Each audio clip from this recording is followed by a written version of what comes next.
The sun poured down through the canopy of the South Indian forest like molten fire, scorching the brittle leaves that littered the jungle floor. Cicadas screamed across the dry season like the snap of frayed strings, echoing through the ancient sal woods in a rhythm that felt almost foreboding.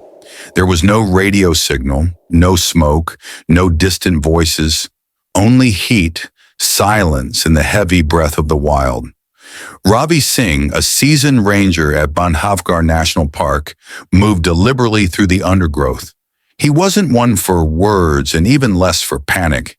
He had faced armed poachers in moonless nights, tracked leopards across ravines, and once stared down a charging sloth bear.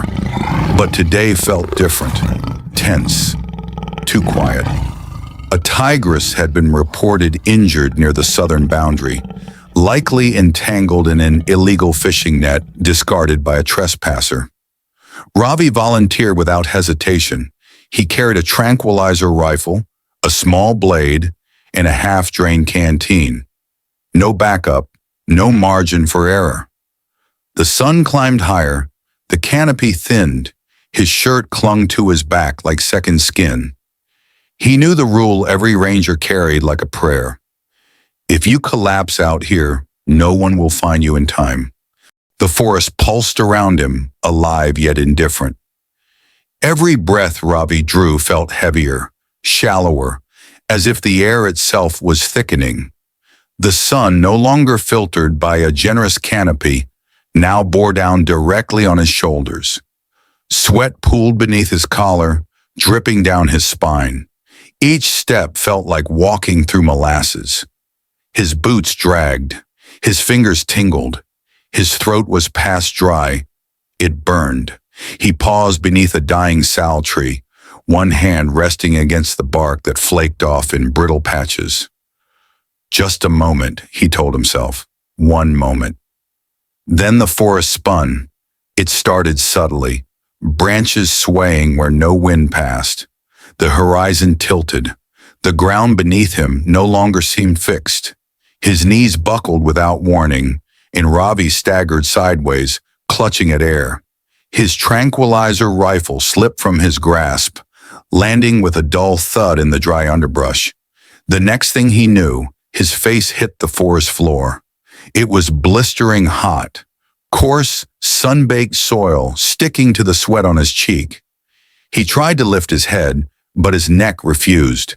His arms trembled like wires pulled too tight, then gave out completely. His vision tunneled, blurring at the edges, until all that remained was the swaying blur of treetops and the shimmer of heat. The taste of dust coated his tongue. His radio, tucked in the pocket of his vest, remained silent, a useless weight against his chest.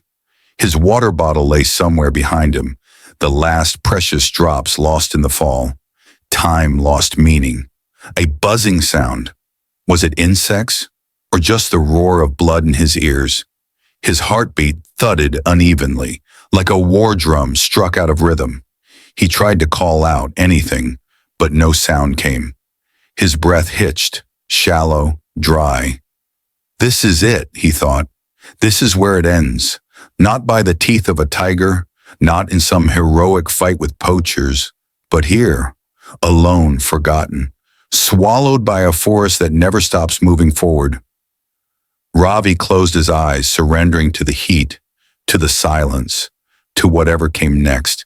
And then, a tremor, the faintest vibration beneath his chest. The earth shifted. Something was coming. A hush fell over the forest. Not the natural stillness of midday heat, but something deeper, ancient, reverent. The air grew thick, expectant. Even the cicadas seemed to pause mid-cry. Then it moved. A ripple in the tall elephant grass, no louder than a whisper. A shadow detached from shadow, fluid and golden, sliding through the green like a breeze that carried weight. A tiger, a massive male emerged from the undergrowth, each step silent, his muscles shifting beneath his skin striped like smoke and flame. His eyes molten amber, scanned the forest floor until they settled, unblinking, on Ravi. He didn't snarl. He didn't advance.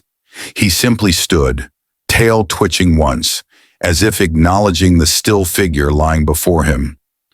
Behind him, two tigresses followed, their pace unhurried. One paused to nudge at a bush, her movements languid. The other stepped carefully over a fallen log. And between them, partially hidden by their flanks, padded a smaller figure, a cub, no older than a few months, wide-eyed and blinking, its steps playful but cautious. Ravi sensed them before he saw them. His vision remained hazy, but his instincts stirred. That scent, earth, musk, wildness. Familiar, not feared. The male approached slowly, each step deliberate. He came within feet of Ravi and stopped, towering and still. Ravi forced his eyes open, vision swimming, heart hammering weakly. He met the tiger's gaze, and something passed between them. It wasn't the stare of a predator eyeing its prey. No calculation, no hunger, only recognition. Those eyes were old and knowing. Eyes that had once stared from behind a snare's cruel wire. Eyes he had seen before, in a cub, bleeding and afraid, 5 monsoons ago. Could it be? Ravi's thought drifted through the fog of heat and dehydration.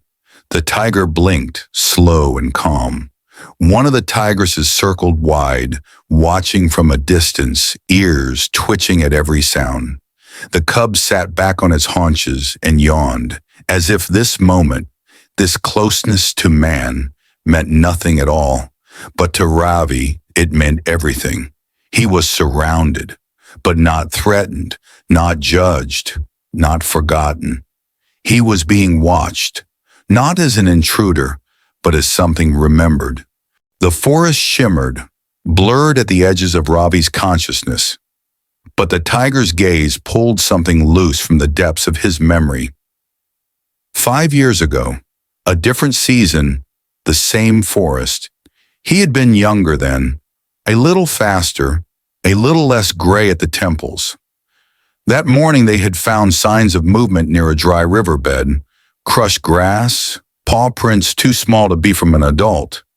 When he heard the cry, it pierced the silence like a blade, high-pitched, desperate. Not far ahead, tangled in the underbrush, was a cub. No older than a few months, the tiger cub was caught in a snare made of twisted steel wire, its hind leg already bloodied and raw.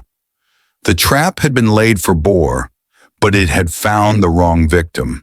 The cub thrashed weakly, exhausted, eyes wide with pain and panic. Ravi had crouched low, moving slowly, voice barely above a whisper. "Easy now. I've got you." He remembered the sting of thorns against his forearms as he worked through the brush, the stink of blood and fear. His hands had trembled as he used his knife to cut the wire, each movement slow, deliberate, aware that death could come crashing from the trees at any moment, because she was there. The cub's mother had been watching from the shadows. She hadn't growled, hadn't charged, just stood there, half hidden, a wall of breath and muscle, her tail twitching, her eyes locked onto his. Ravi would never forget them, burnished gold with a rim of fire, unreadable, unblinking. But she had let him finish, and when the wire snapped loose, the cub had bolted, limping toward her. She had nudged it gently with her nose, then turned. Just before disappearing into the trees, she looked back once more, right at him, not in thanks, but in acknowledgement. Now, as Ravi lay broken on the forest floor, his lips cracked, his limbs weak, he looked up into another pair of eyes, older, deeper, but hauntingly familiar. Could it be? The tiger blinked once, and Ravi knew. This was that cub, no longer wounded, no longer afraid. Now a guardian of the forest, and, for this moment, a guardian of him. The jungle began to shift, not in light, but in breath. In the way the forest inhales before it speaks, the tigers did not leave. They formed a loose circle around him, their massive bodies resting in the dry grass like statues carved from gold and smoke. The male, larger than any Ravi had ever seen in the wild, sat just a few feet from his side, his breath slow and steady, rising and falling like the earth itself. One tigress lay near Ravi's feet, her flank rising with each breath, her ears flicking to every sound.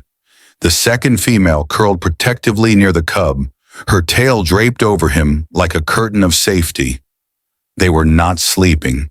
They were watching. Ravi, trapped between dream and delirium, felt it. Not threat, but presence. He couldn't move, but his senses whispered the truth. He was no longer alone. Then, a sound. Low, sharp, a rustle in the bush. Then another. From the far edge of the clearing, faint shapes crept forward. Wild dogs, gaunt and hungry, eyes glowing like coals in the growing dusk. A pack, 10, maybe more, drawn by the scent of blood, of weakness. The tigress at Ravi's feet stood first, her body stiffening. Then the cub whimpered, and the great male rose. He didn't pounce, he didn't charge. He simply let out a single, low growl, a sound that started deep in his chest and rolled out across the ground like thunder beneath the soil.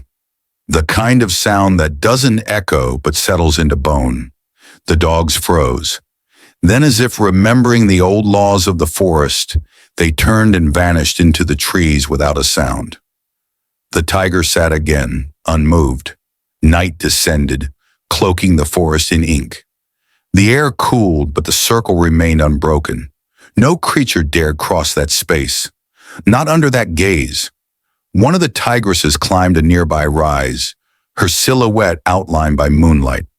There she stood, motionless, tail swaying slowly, her eyes scanning the horizon like a sentinel carved from time itself. She would not blink, not until dawn, and in the center of it all, Ravi lay breathing, fragile, fading. Yet for reasons no science could explain, protected by the very beasts he once swore to defend. At sunrise, the jungle stirred. A faint radio ping, broken, intermittent, had caught the attention of a nearby patrol unit.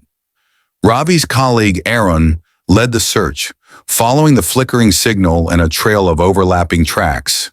Tiger, inhuman. When they arrived, what they saw stopped them in their tracks. 4 tigers, 1 man.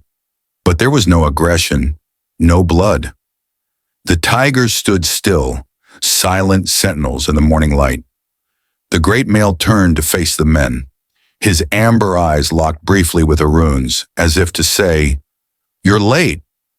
Then without urgency, he turned away. One by one, the others followed, disappearing into the trees like fading memories. No sound, no fear, only purpose.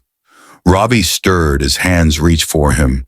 His eyes fluttered open, searching, not for his rescuers, but for stripes in the grass. "They didn't leave me," he whispered. "They remembered." Weeks later, Ravi returned to the clearing. There, beside his own faded boot print, was a fresh paw print, massive, precise. He didn't speak. He simply removed his hat and bowed. Sometimes the forest gives back. Sometimes what you protect protects you. If this story moved you, subscribe now. Because out here in the wild, the next unbelievable story could begin with a single footprint, and you won't want to miss it.